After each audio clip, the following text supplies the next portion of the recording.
Alléluia. Je suis très heureux, mes frères et sœurs. Je me sens heureux dans la maison du Seigneur.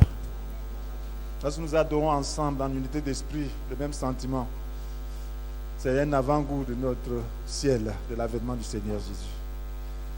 Quelle belle confession, quelle restauration, quel renouvellement. À Dieu soit la gloire. Que Jésus soit élevé, que son Esprit Saint continue de travailler. Ce matin, nous allons continuer à parler du règne de Dieu dans le monde. Quatrième partie. Gardez les yeux fixés sur Jésus. Frères et sœurs, le Saint-Esprit est à l'œuvre et c'est lui qui va me conduire. C'est lui qui va parler au travers de moi pour nous rendre ministère à nous tous, afin que nous puissions parvenir au dessein que le Seigneur a pour nous. Je suis sûr que nous allons y arriver par sa grâce. Parce que cela ne dépend pas de moi, cela dépend de Dieu. Et en Dieu, on peut se confier. Donc ce matin, nous allons donc comprendre, encore une fois de plus, le règne de Dieu dans ce monde. Nous savons que cette série vise à comprendre comment établir le règne de Dieu dans ce monde présentement. Alors, et cette quatrième partie, intitulée « Garder les yeux fixés sur Jésus », nous fera comprendre que Dieu est la source de notre vie ici-bas. Elle nous fera aussi savoir comment recevoir continuellement son secours, comment recevoir continuellement le secours du Seigneur, parce qu'il est la source de notre vie.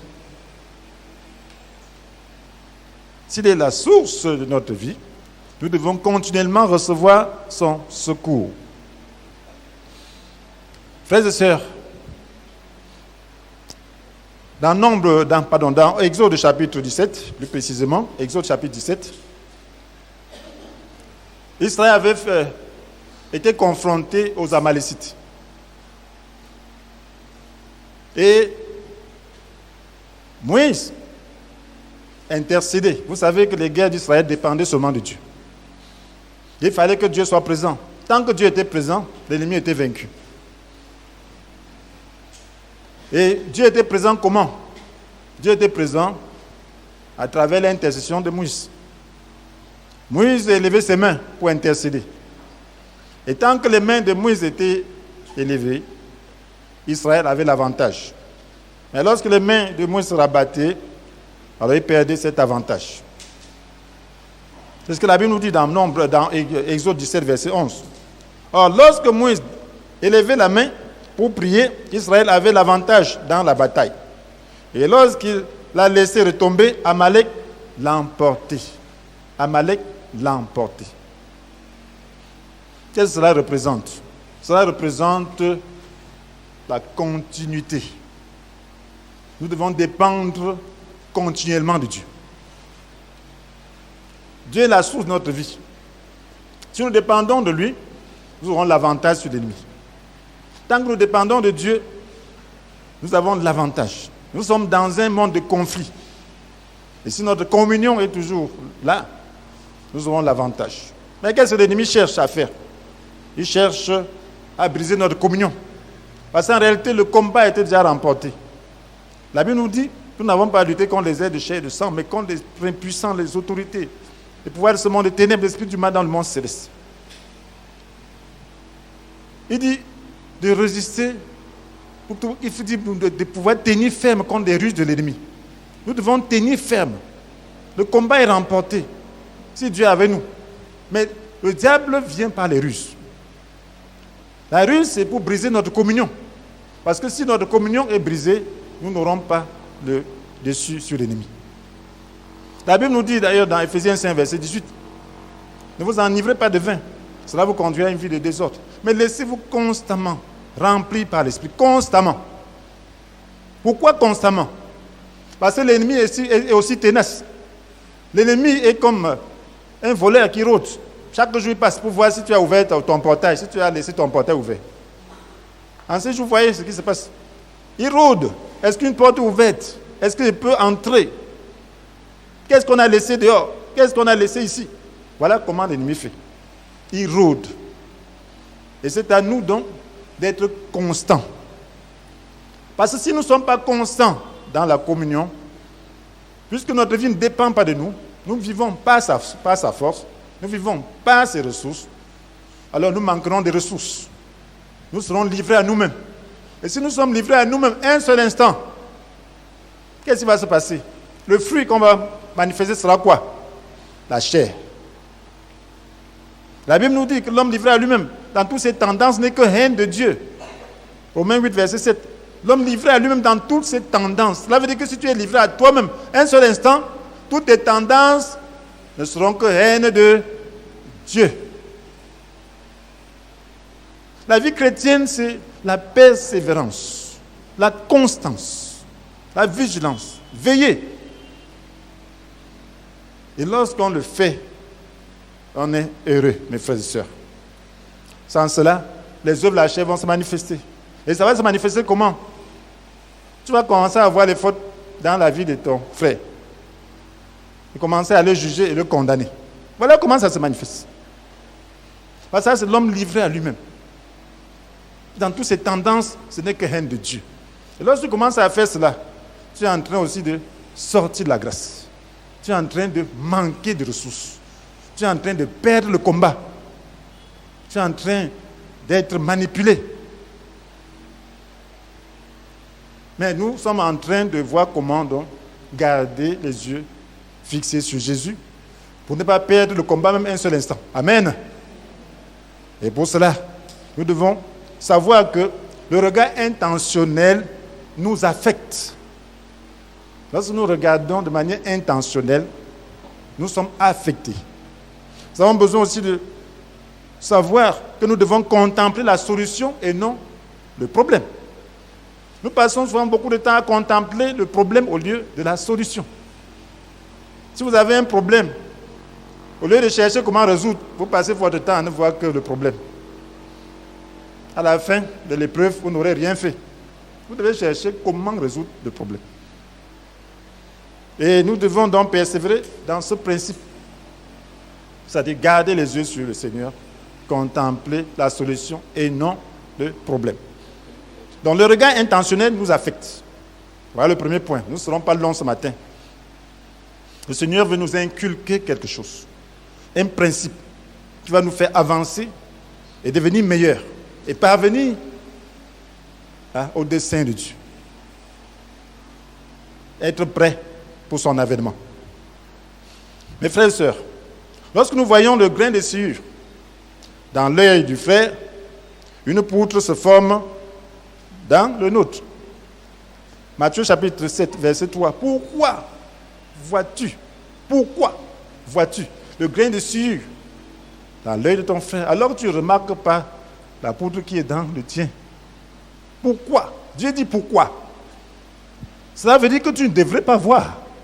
Pourquoi tu vois? Tu vois pourquoi? Pourquoi tes yeux s'ouvrent pour voir?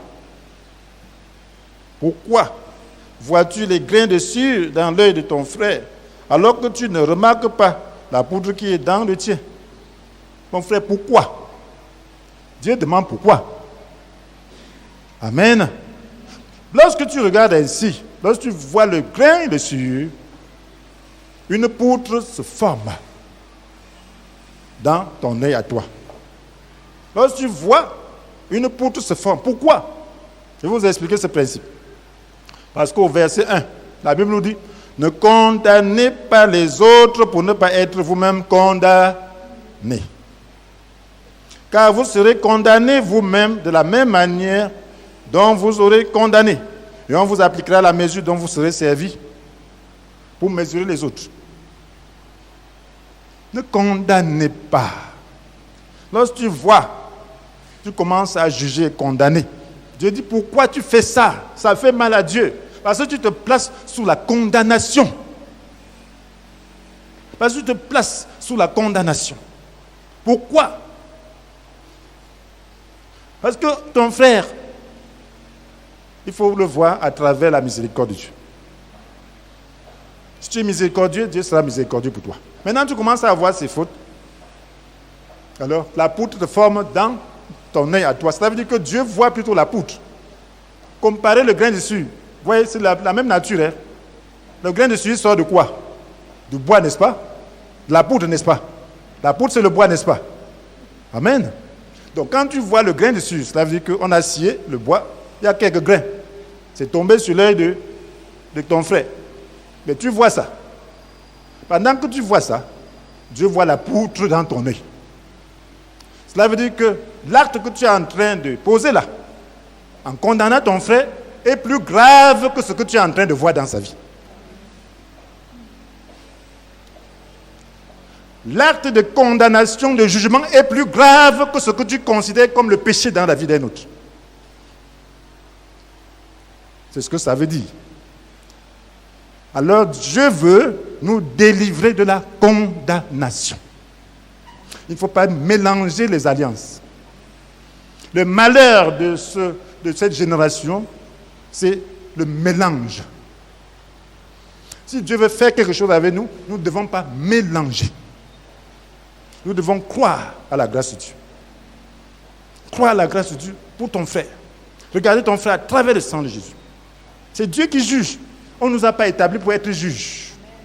Lorsque tu regardes ton frère avec miséricorde, s'il y a le grain de sueur, tu dois prier pour lui. Amen. Et si tu pries pour lui, tu n'auras pas de poutre dans ton œil à toi. Ton œil sera libre. Pas besoin de commenter beaucoup. Dieu veut faire quelque chose. Il ne fait rien dans l'imperfection. Si tu veux vivre la grâce de Dieu, donne la grâce aux autres.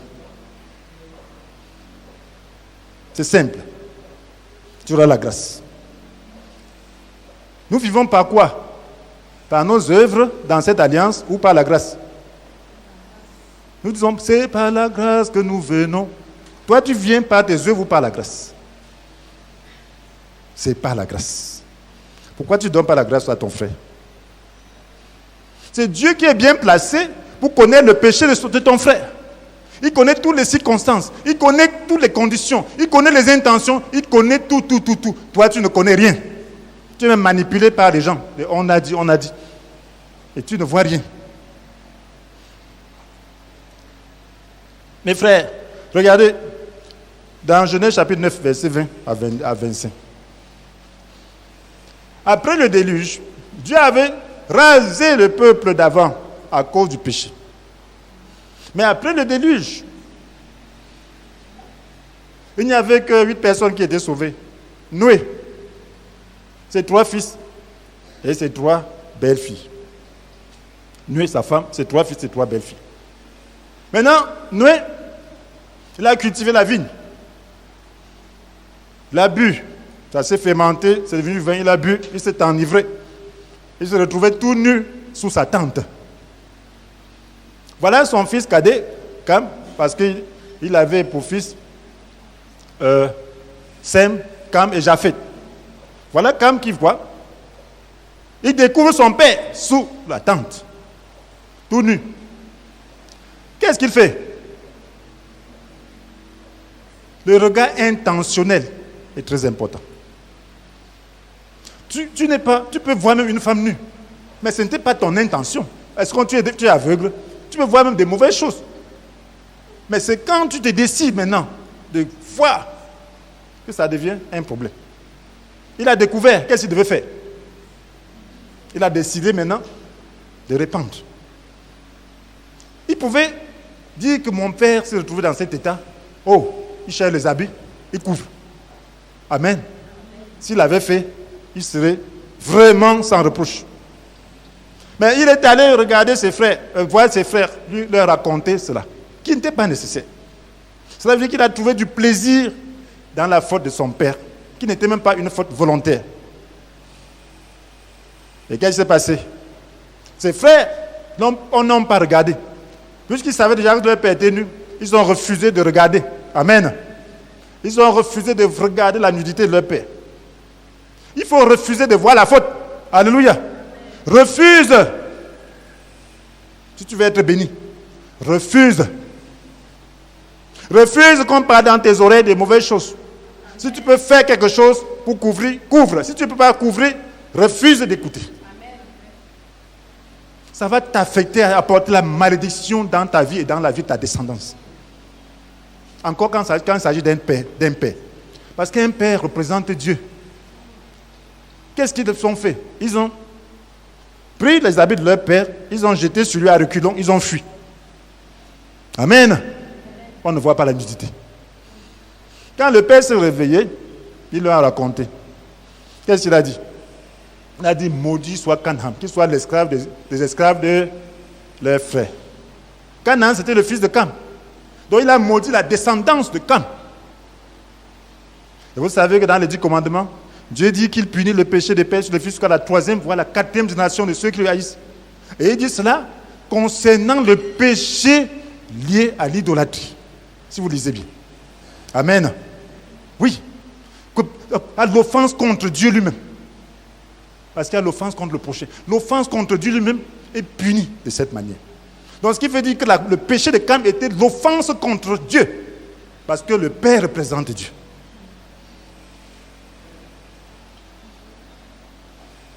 Sans repentance, ce sera comme ça. C'est pour que nous puissions comprendre, que nous puissions nous repentir et que nous puissions pratiquer ce qui est bien.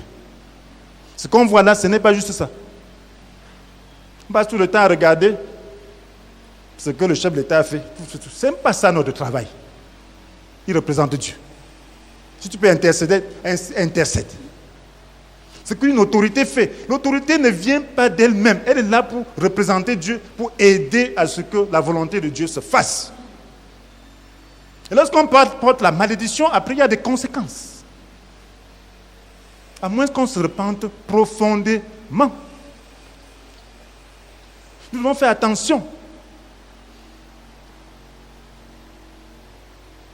Mes frères et sœurs, Moïse, il y a aussi la faute des autorités. Moïse était chargé de conduire le peuple de Dieu. Vous savez, le peuple de Dieu, c'est son peuple. Certains disent, c'est mon peuple. Vous n'êtes pas mes brebis. Je suis chargé de vous encadrer. Amen. Je suis aussi un serviteur. Le peuple de Dieu, c'est le peuple de Dieu. Vous appartenez à Dieu. Moi, je suis un serviteur qu'il a établi pour encadrer. Et je dois être fidèle dans ma tâche pour donner la nourriture en temps convenable. Donc, vous n'êtes pas mes brebis. Je ne peux pas vous traiter n'importe comment parce que vous êtes le peuple de Dieu. Amen. Oui, mais Moïse a perdu patience. Ce peuple l'avait éprouvé. Moïse était le plus patient de la terre. Dieu l'avait formé. Mais qu'est-ce qui s'est passé? C'était une preuve de plus, de trop. Ça, c'est Nombre 23.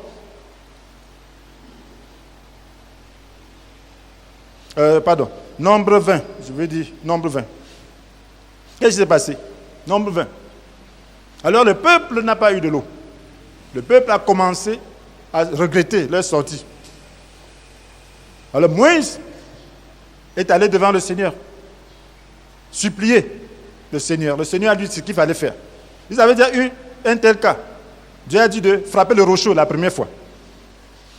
Mais cette deuxième fois, Dieu lui dit de parler au rocher. Mais Moïse était déjà échauffé. Il s'en va avec Aaron. Qu'est-ce qui se passe? Lisons un peu dans Nombre 20. Vous allez mieux comprendre. Moïse va avec Aaron. Au verset 9, Moïse prit le bâton qui se trouvait devant l'Éternel, comme celui-ci le lui avait ordonné. Moïse et Aaron convoquèrent l'assemblée devant le rocher désigné. Et Moïse leur dit, écoutez donc, rebelles que vous êtes. Croyez-vous que nous pourrons faire jaillir pour vous de l'eau de ce rocher? Moïse leva la main et par 2 fois frappa le rocher avec son bâton. L'eau jaillit en abondance. Hommes et bêtes purent se désaltérer. Mais l'Éternel dit à Moïse et à Aaron, vous ne m'avez pas été fidèles et vous n'avez pas honoré ma sainteté aux yeux des Israélites. À cause de cela, vous ne ferez pas entrer cette assemblée dans le pays que je leur destine. Quelle était sa faute? Écoutez donc, rebelle. Dieu peut appeler son peuple rebelle, mais toi, tu n'as pas le droit d'appeler le peuple de Dieu rebelle. Amen. C'est son peuple. Je peux fouetter mon enfant, mais tu n'as pas le droit de venir fouetter mon enfant. Amen. Oui. Parce que quand je fouette, je sais pourquoi je fouette. Toi, tu vas venir décharger ta colère, décharger ta jalousie, décharger ta haine. Alléluia. Et là, je ne peux pas accepter ça. Moi, je veux plutôt enlever le mal en lui, mais toi, tu veux le brimer, tu veux le détruire. Moïse déchargeait sa colère. Mais Dieu a dit non, Moïse, je ne t'ai pas chargé de faire ça. Je t'ai dit, ces enfants-là sont éprouvés. Même s'ils sont rebelles, ce sont mes rebelles. Amen. Laisse mes rebelles tranquilles. Fais ta part. Je sais comment les traiter. Mais toi, tu es en train de faire quoi là? Je t'ai dit de leur donner de l'eau, de parler. Toi, tu vas frapper. La colère est tellement montée dans ton cœur que tu as même oublié ce qu'on t'a dit de faire. On ne fait pas l'œuvre de Dieu avec la colère. La Bible dit, laisse la colère de Dieu agir. Dieu va toujours agir. Mais ce n'est pas à toi de te fâcher.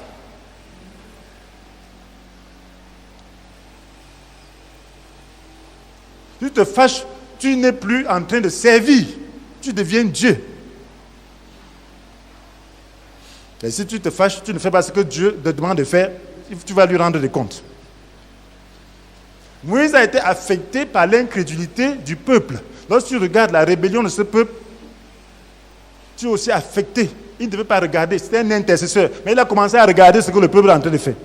Et en regardant ce que le peuple est en train de faire, il a été affecté par leur incrédulité.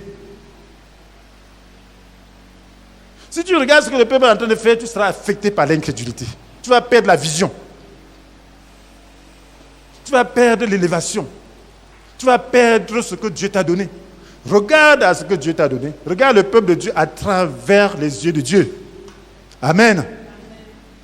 C'est la même chose. Regarde le païen là, à travers les yeux de Dieu.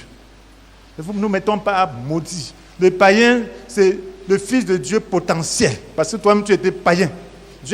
Jésus a inclus tout le monde dans le salut. À chacun son tour. Il est question de porter l'évangile pour qu'on réponde. Celui qui ne répond pas, ce n'est pas un problème. Mais c'est un potentiel fils de Dieu. Donc regarde-le ainsi. Tu n'auras pas de problème. Mes frères et sœurs, nous devons donc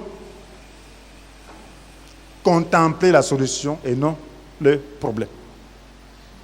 Si nous regardons au problème, nous aurons des soucis. Et la Bible nous dit dans Philippiens chapitre 4, verset 6, ne vous mettez en souci pour rien, mais exposez vos besoins à Dieu. Adressez-lui vos prières et vos requêtes en lui disant aussi votre reconnaissance. Quand nous avons des problèmes, des besoins, exposons-les à Dieu. Amen. Ne contemplons pas les problèmes. Nous aurons des soucis, nous porterons les soucis. Le Seigneur ne veut pas qu'on ait des soucis. Parce que le souci te bloque. Le souci brise ta communion avec Dieu. Ne vous mettez en souci pour rien. Ça veut dire que rien ne doit t'amener à être soucieux. Lorsqu'il y a un problème, regarde un peu ce que Dieu a déjà fait pour toi. Exposez-lui vos besoins. Adressez-lui vos prières et vos requêtes en lui disant aussi votre reconnaissance. Est-ce que tu adresses ta reconnaissance à Dieu? Donc Dieu ne t'a jamais rien fait. Quand tu as des problèmes, regarde à ce que Dieu t'a déjà fait. Amen. Oui, ne te laisse pas prendre par les soucis. Parce que Dieu lui-même a dit qu'il s'occupe de toi. Il vient à ton secours. Fais-lui confiance. Maintenant, nous devons contempler la solution et non le problème. Amen. La Bible dit dans Hébreux chapitre 12, verset 2, gardons les yeux fixés sur Jésus, qui nous a ouvert le chemin de la foi et qui la porte à la perfection. C'est lui qui connaît le chemin. C'est lui qui nous a ouvert le chemin de la foi et c'est lui qui doit la porter à la perfection. Si tu gardes les yeux fixés sur lui, tu seras parfait. Parce qu'il avait, en vue de la joie qui lui était réservée,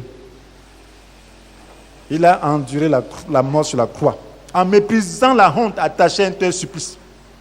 Amen. C'est pourquoi désormais, il siège à la droite du trône de Dieu. Il siège. Pourquoi? Parce qu'il avait en vue la joie qui lui était réservée. Quelle est la joie que Dieu te réserve? Est-ce que notre promesse est une promesse de gloire? Mes frères et sœurs, soyons réalistes. Nous croyons ou nous ne croyons pas? Nous sommes des croyants. Amen. Mais nous croyons en quoi? En la promesse de Dieu, n'est-ce pas? Nous croyons, n'est-ce pas? Amen. Nous devons être contents. Est-ce que ce que Dieu nous promet est bien? C'est bien? Alléluia. Amen. Dieu ne nous promet pas l'enfer, hein? Il nous promet le ciel. Hein? Et chaque jour, les gens partent. Certains vont en enfer, d'autres vont au ciel. Mais si toi, tu as ton ticket pour le ciel, tu ne veux pas être content? Alléluia. Amen. C'est ce qui devrait te faire la plus grande joie. La plus grande joie, c'est ça, mon frère. Tu dois entretenir ça. Tout passe, hein? Tout passe.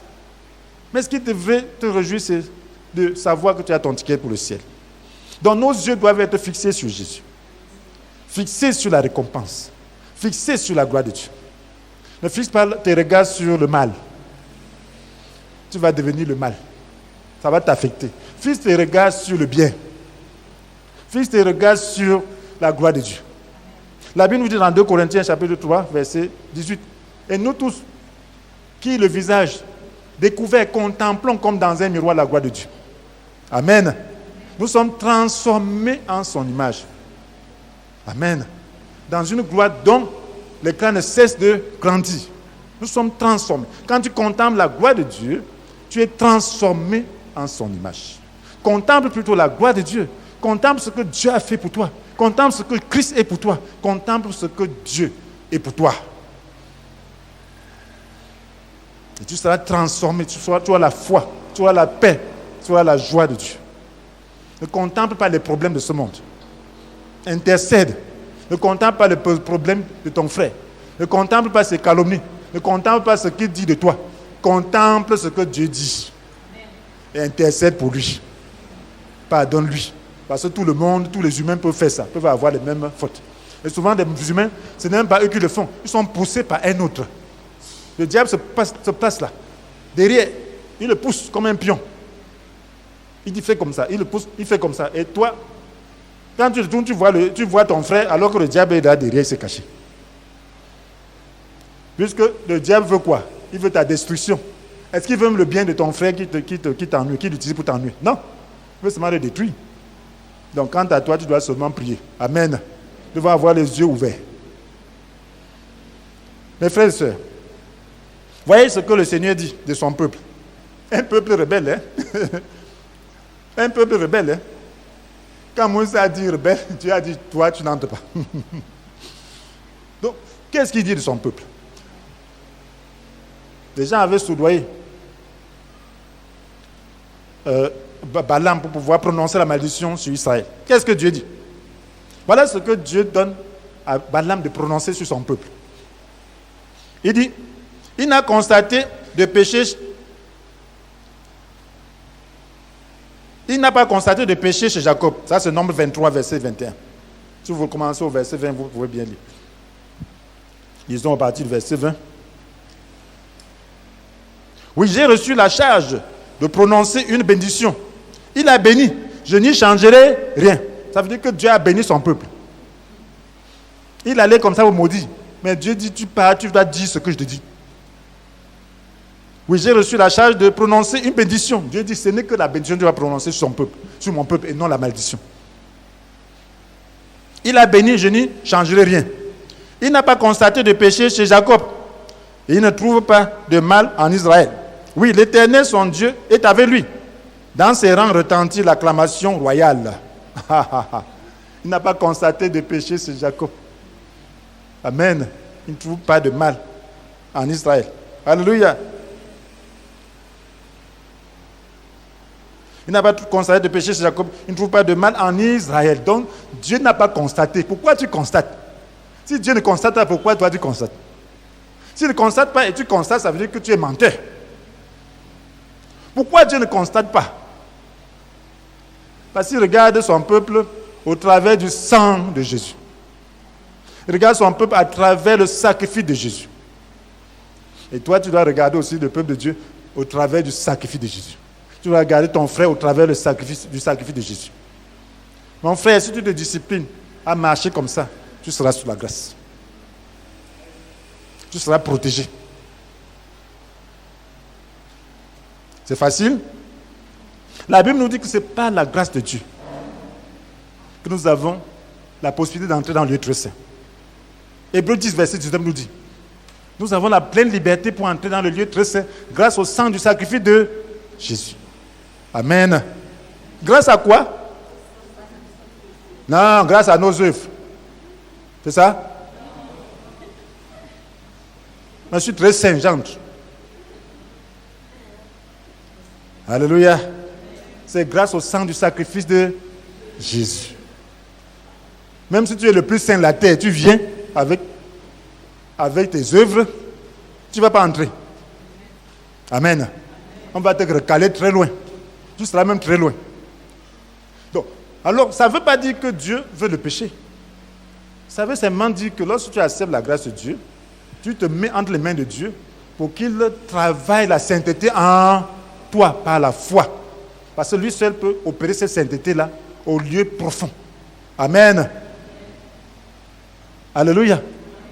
C'est le sang de sacrifice de Jésus qui ôte le péché du monde. Voici l'agneau de Dieu qui ôte le péché du monde. C'est Jésus seul qui peut ôter. C'est son sang seul qui peut te purifier et te qualifier. Et en attendant la perfection de cela, son sang te protège et fait que Dieu ne voit pas ce qui reste encore à faire dans ta vie. Amen. C'est de ça qu'il est question. Celui qui n'est pas engagé dans la sainteté n'est pas en Christ. Amen. Mais celui qui est engagé pour une vie de sainteté est en Christ. Mais il n'est pas encore pratiquement parfaitement saint. Amen. Mais il est sur le chemin de la sanctification. Amen. Et lorsque tu es sur le chemin de la sanctification, Dieu ne voit rien. Il te voit pur. Tu entres dans le lieu très saint grâce à ce principe. Et tu dois regarder aussi les autres à travers le sang de Jésus. Ne t'occupe pas du péché des autres. Si tu veux aider quelqu'un, tu vois quelqu'un qui commet vraiment un péché de base, va vers cette personne chercher à l'aider, n'est-ce pas? Amen. À renoncer. Tu ne dois pas juste te mettre à bavarder. Tu vas vers cette personne chercher à l'aider parce que tu auras sauvé une personne. Amen. Et tu sauves cette personne, tu restes tranquille. Alléluia. Si quelqu'un va se faire sauver, c'est son problème. Ce n'est pas ton problème. Mais tu auras fait ce que Dieu demande de faire. Donc nous devons contempler la solution. La solution, c'est encore quoi? Qu'est-ce que Jésus a fait à la croix? Nous devons contempler l'œuvre de Jésus à la croix, mes frères et sœurs. Colossiens 2, verset 13. Il nous a pardonné toutes nos fautes. Il a pardonné toutes nos fautes. Car il a annulé l'acte qui établissait nos manquements à l'égard des commandements. Il a effacé le croyant sur la croix. Là, il a désarmé toute autorité, tout pouvoir. Donc quand tu vois le diable, tu le vois désarmé. Toute autorité, tout pouvoir. Les donnant publiquement en spectacle, quand il les a traînés dans son cortège triomphal, après sa victoire à la croix. Donc Jésus a déjà désarmé. Quand tu vois le diable, les autorités sataniques, dis c'est désarmé, vous n'avez pas d'âme. Le diable n'a pas d'âme, c'est un lion qui n'a pas de dents, qui n'a pas de griffes devant le chrétien. Amen. Alléluia. Il a désarmé. Donc c'est ça que tu dois contempler. Mais lorsqu'il vient, tu commences à pleurer, non. Contemple le Seigneur. Ne contemple même pas tes circonstances. Tu peux avoir des circonstances tellement agitées. Ne contemple pas ça. Contemple ce que Jésus a fait. Amen. Tu as la paix. Et quand tu as la paix, ça va aussi gérer. Cette vie-là va mettre la paix autour de toi. Juste tu ne vis pas pour toi. C'est ce que tu dois faire. Si tu vis ainsi, tu n'auras pas de problème. Contemple la victoire de Jésus à la croix. Contemple et déclare cela. Reste connecté à Jésus. Refuse de porter des soucis. Livre ta vie à Jésus. Et contemple, persévère. Le Saint-Esprit va te remplir. Et tu vas vivre normalement. Tu vas vivre dans la victoire. Recherche la plénitude. Nous devons persévérer dans ce regard. dans ce principe-là. C'est-à-dire, regarder les choses, regarder les gens à travers le sang de Jésus, regarder la victoire de Jésus sur Satan et sur toutes ses œuvres. Nous devons persévérer, nous devons garder ce principe en toutes circonstances. Nous allons voir dans 2 Rois chapitre 2, versets 9 à 10. Qu'est-ce qui s'est passé? Élisée était le serviteur d'Élie. Élie devait déjà partir au ciel, il devait monter. Tous les enfants des prophètes savaient. Tout le monde savait qu'Élie allait partir. Élie est à Gilgal avec, il dit, Dieu m'envoie à Bethel. Il dit, l'Éternel, il reste ici. Il dit, l'Éternel au vivant. Tant que tu es en vie, moi aussi, je vais te suivre. Il le suit. À Bethel, il trouve les fils des prophètes qui lui disent que son maître sera enlevé. Il dit, moi je le sais, vous taisez-vous, n'en parlez plus. Il va maintenant, il dit, Dieu m'envoie à Jéricho. La même chose. Là-bas, on lui dit toujours, ton serviteur sera enlevé. Il dit, moi je le sais. Ensuite, maintenant, il va au Jourdain. Il dit, l'Éternel l'envoie au Jourdain. Là, il y a 50 prophètes qui regardent. Il lui dit, de lui demander ce qu'il veut. Au verset 9 à 10, lorsqu'ils eurent passé, Élie dit à Élisée, parce que vous passez le Jourdain, Élie a ôté son manteau, il a frappé le Jourdain qui s'est divisé en deux, et ils ont traversé à sec. Élie dit maintenant à Élisée, que voudrais-tu que je fasse pour toi? Demande-le-moi avant que je sois enlevé loin de toi. Si on te pose une telle question, qu'est-ce que tu vas demander? Élisée savait que les miracles d'Élie étaient puissants. Mais il a dit quoi? Élisée répondit, j'aimerais recevoir une double part de ton esprit. Il ne veut pas seulement les miracles d'Élie, mais il veut le double part. la double part. Amen. Et ça, la double part quoi? C'était quoi? C'était l'héritage des aînés. Amen. On donnait aux aînés une double portion de l'héritage. Il a dit, je veux 2 fois. Amen. Je veux 2 fois la part de l'esprit qui est en toi. Et lui répondit, tu as exprimé une demande difficile à satisfaire. Est-ce que tu demandes des choses faciles à Dieu à satisfaire? Amen. Demandons des choses difficiles à satisfaire. Tu as demandé, tu as exprimé une demande difficile à satisfaire. Mais si tu me vois pendant que je serai enlevé d'auprès de toi, cela se fera, cela te sera accordé. Si tu me vois, pendant que je serai enlevé d'auprès de toi, cela te sera accordé. Donc il fallait persévérer et voir. Il fallait garder le regard sur Élie. Il fallait persévérer. Les yeux devaient être fixés sur Élie. Pendant qu'ils sont en train de parler comme ça, Élie devait avoir le regard sur Élie, parce qu'il va disparaître. Mais il fallait qu'il le voie. Amen. Mais si tu ne me vois pas, il n'en sera rien. Mais comme Élisée tenait tellement à ça, qu'est-ce qu'il devait faire? Il devait tout faire pour le voir, n'est-ce pas? Pendant qu'il partait comme ça, un char de feu, avec des chevaux de feu, les a séparés. Ah, la peur, un autre tomberait évanoui. Il ne verrait plus rien. Mais qu'est-ce qu'Élisée a fait? Il a gardé les yeux sur Élie pendant qu'il montait, en criant, char d'Israël, sa cavalerie, jusqu'à ce qu'il disparaisse. Et il a vu le manteau qui tombait. Lorsqu'il a vu Élie partir, il a seulement su qu'il a la double part. Amen. Il a pris le manteau d'Élie. Il a dit, où est l'Éternel, le Dieu d'Élie? Il faut qu'il frappe aussi le Jourdain. Il a frappé le Jourdain s'est écarté. Les fils des prophètes qui regardaient la cinquantaine disent que, oh, l'esprit d'Élie est sur Élisée. Ils ont vu. Amen. Il y avait les témoins. Cela veut dire que tu dois garder les yeux sur ce principe. Alléluia. Tu dois apprendre à voir les gens au travers du sang de Jésus. Et force-toi. Le sang de Jésus, c'est Jésus.